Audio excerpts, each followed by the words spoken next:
though I understand all the mysteries of God, see, and still though I could do it and have not charity, I'm nothing.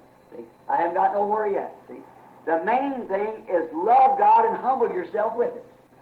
Now, surely, after all these years on the field and around the world and seeing different people, I ought to know a little bit about the gate to enter in at. And if you want to get somewhere with God, never let an arrogant spirit ever come around. Don't let no malice come in, no matter what anybody's done. If they are wrong, don't you never build up a complex against that person. You be sweet and kind. Remember, God loved you when you were in sin. And if the Spirit of God's in you, you love the other person when he's in wrong. See? Just pray for them and love one another above everything. Love God and love one another and be humble with God and around one another, and God will bless us, and it's hard to tell what He will do.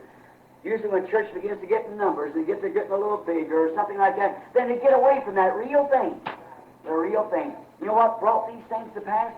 When I first started, and the Lord appeared to me down the river and told me that, and Brother Bale saw that, I believe in the paper in Canada, many years ago, where that angel of the Lord appeared on the river down there. It was on Associated Press. Mystic Light over a local minister a while back now. And you know what did that?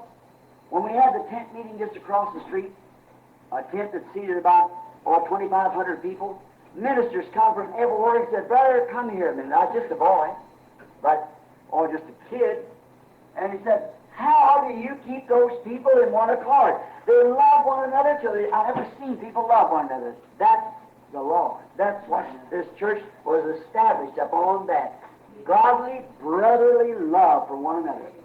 I've seen them even shake hands with one another leaving the place and cry like babies to leave one another. They love one another that well.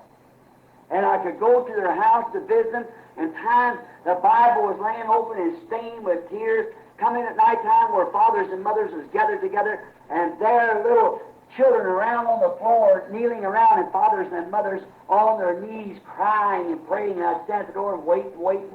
And they didn't stop praying. I just sat down on the steps and started praying myself. Wait for them, see? And that was why, and they love one another. They love one another. We used to stand and sing that old song, "Blessed be the tie that binds our hearts in Christian love. A fellowship of kindred mind is like to that above. When we asunder part, it gives us inward pain, but we shall still be joined in heart and hope to meet again."